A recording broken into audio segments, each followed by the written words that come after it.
I spent decades staring at that number, 299,792,458 meters per second, the speed of light, not approximate, exact. And I kept asking myself the same question. Why that speed? Why not faster? Why not slower? Why is this particular velocity the one thing in the universe that nothing can exceed? People hear speed limit, and they think motorway signs, something arbitrary, something we could ignore if we had a faster car or a better engine. No, this isn't that. This is the universe itself saying, here, no further. And I spent the better part of my career trying to understand why it says that, what it means, and whether there might be any way around it. Let me tell you what I found.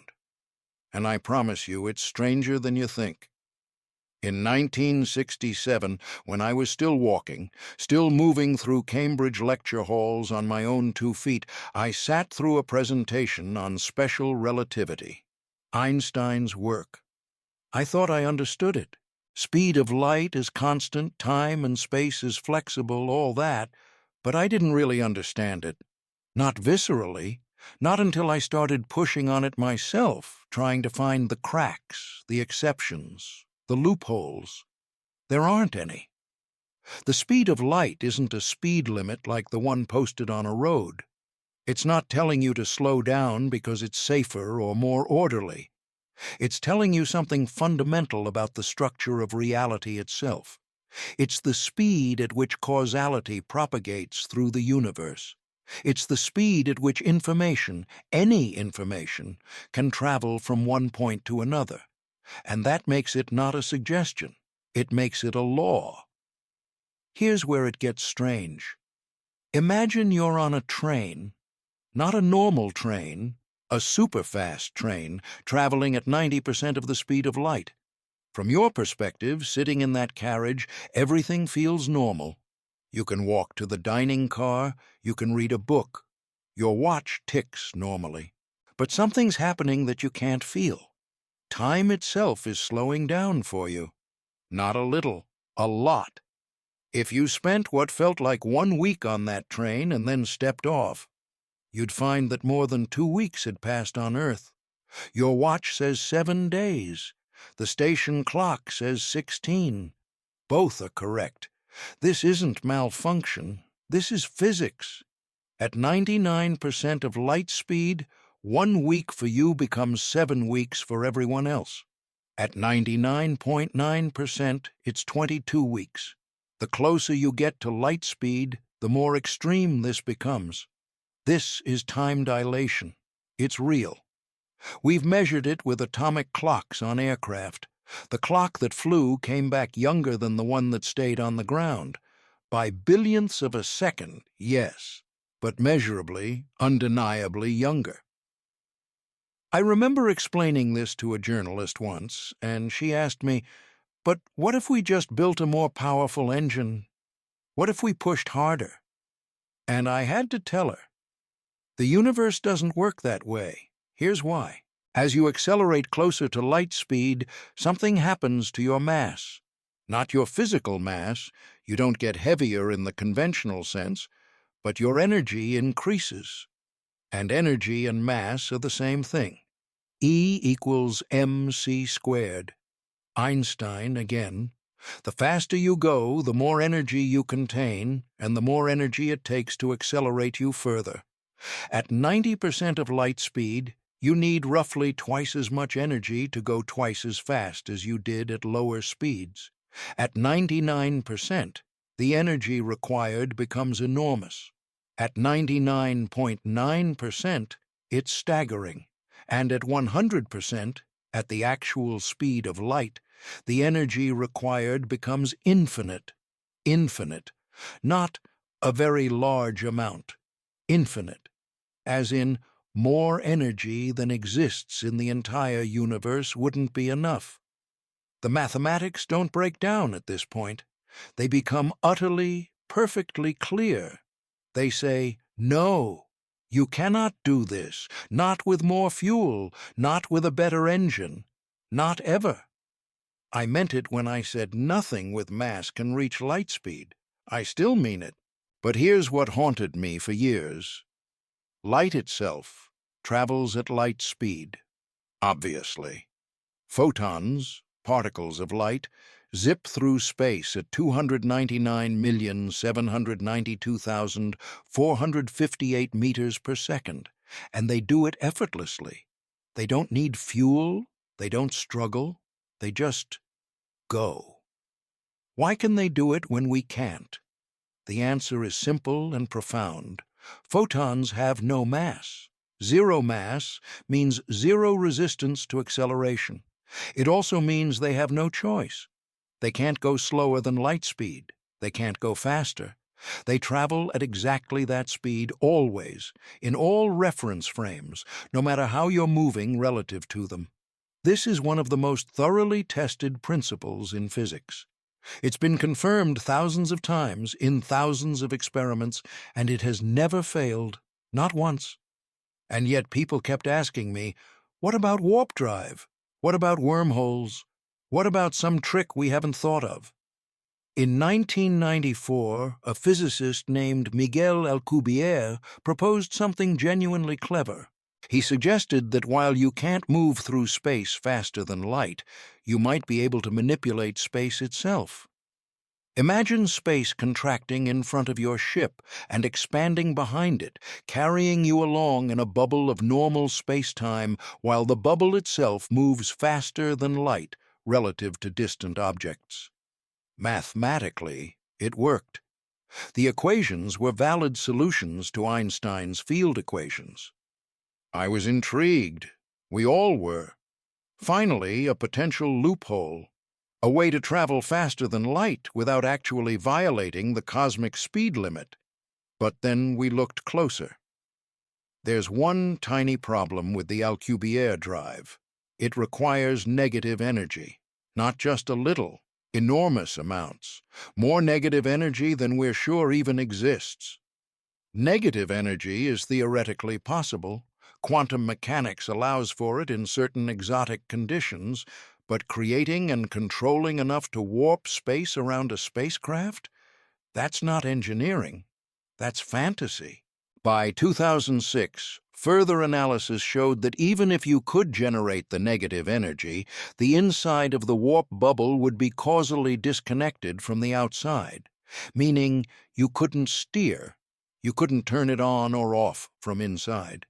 You'd have to set up the bubble from outside, get in, ride it to your destination, and hope someone at the other end could turn it off.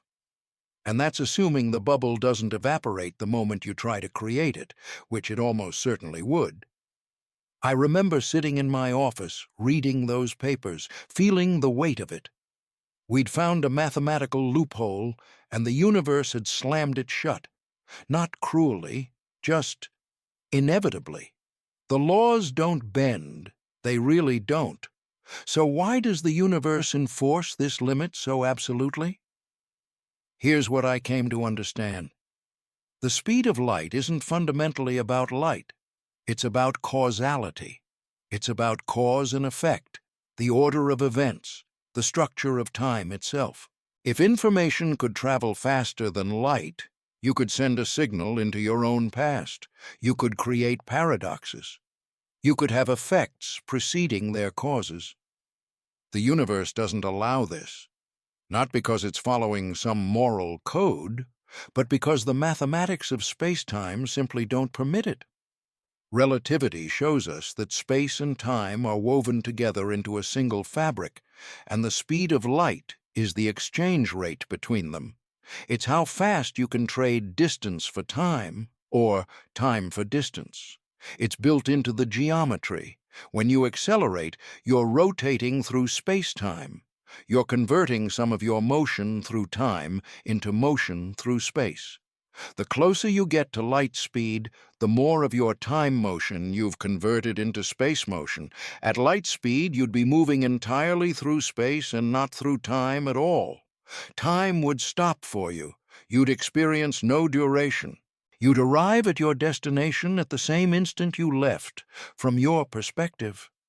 But you can't get there, because you have mass, and mass means you can never convert all your time motion into space motion. There's always some residual movement through time. Always. This is why time dilation happens. As you move faster through space, you move slower through time, because your total motion through space-time is constant. It's not something engines do to you, it's the geometry you're moving through. I used to get frustrated by this. I wanted there to be a way out. Some clever trick, some exception, some new physics we hadn't discovered yet that would let us slip past this limitation. And I looked hard. I spent years on it. But the more I understood, the more I realized the limit isn't a prison. It's information. It's the universe teaching us something about its own structure. The speed of light is telling us that space and time aren't separate things. That causality is real and fundamental.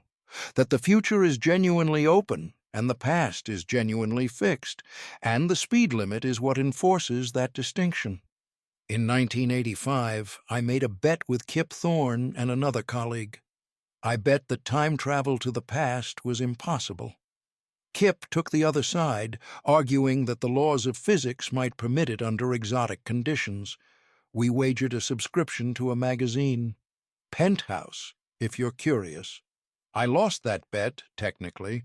Thorne found solutions to Einstein's equations that seemed to allow closed time-like curves, loops in space-time where you could return to your own past. But here's the thing. Every one of those solutions required conditions so extreme, so unlikely, so absurdly difficult to create that they might as well be impossible. Infinite cylinders of dense matter rotating at relativistic speeds. Wormholes held open with negative energy. Cosmic strings with impossible properties. The universe permits these things mathematically, but forbids them practically. The speed limit is part of that protection. It's what keeps causality intact. It's what separates the future from the past. And that's not a limitation to overcome. That's the framework that makes reality coherent. Let me tell you what this means for space exploration, because people ask me constantly, when will we travel to the stars? The answer is, not quickly. Alpha Centauri, the nearest star system to Earth, is 4.37 light-years away. Even if we could build a ship that traveled at 99% of light speed, which we absolutely cannot with current technology or any foreseeable technology, the journey would take 4.4 years from Earth's perspective.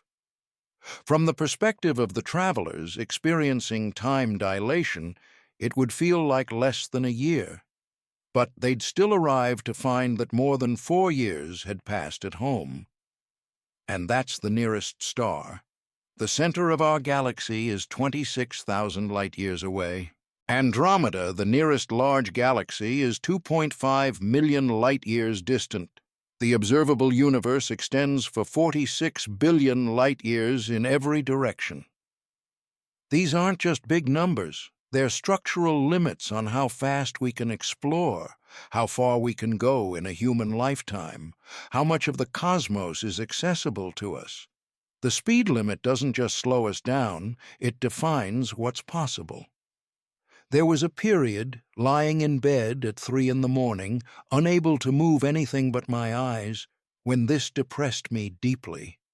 My body had its own speed limits, its own constraints that no amount of will could overcome, and the universe had its constraints too, equally unbreakable. I felt trapped, limited, finite. But here's what changed. I started to see the limit differently, not as a wall, but as a feature. The speed of light is what gives time its structure. It's what creates the distinction between here and there, now and then. It's what makes causality possible, which makes physics possible, which makes complexity possible, which makes life possible. Without the cosmic speed limit, there would be no stable notion of before and after. Events wouldn't have a definite order. Cause and effect would be scrambled. The universe would be chaotic in a way that would make stars, planets, chemistry, biology, everything impossible. The limit isn't telling us to stop. It's teaching us what kind of universe we live in, and that universe, constrained as it is, has produced galaxies and nebulae and neutron stars and black holes and planets and life and consciousness and us sitting here trying to understand it. That's not nothing. When I look up at the night sky, or when I looked up before my condition advanced, I don't see a prison. I see a universe that's comprehensible precisely because it has rules, hard rules, rules that don't bend for convenience or hope or desire. And those rules, including the cosmic speed limit, are what make understanding possible at all. Could there be something we're missing? Some deeper layer of reality where these limits don't apply? Perhaps. Physics is never finished. We're always discovering new layers. Quantum mechanics revealed phenomena Einstein never imagined. Cosmology showed us an expanding universe, dark energy, things we didn't predict. But every discovery we've made has respected the speed limit. Quantum entanglement doesn't violate it. No information travels faster than light, even though correlations appear instantaneous. Cosmic inflation didn't violate it. Space itself expanded faster than light, but nothing moved through space faster than light. Every new layer of physics has confirmed this limit, not weakened it. I spent 50 years pushing on this question, 50 years looking for cracks, exceptions, ways around it. And what I found was that the limit is real. It's fundamental. It's not going anywhere. And strangely, finally, after decades of frustration, I made peace with that. Because the universe doesn't owe us convenience. It doesn't owe us faster-than-light travel or time machines or shortcuts across the galaxy. It gives us structure instead. Rules. Elegant, unbreakable, beautiful rules. And within those rules, it gives us just enough freedom to exist, to think, to discover, to understand. The cosmic speed limit is part of that structure. It's not the end of possibility. It's the beginning of understanding.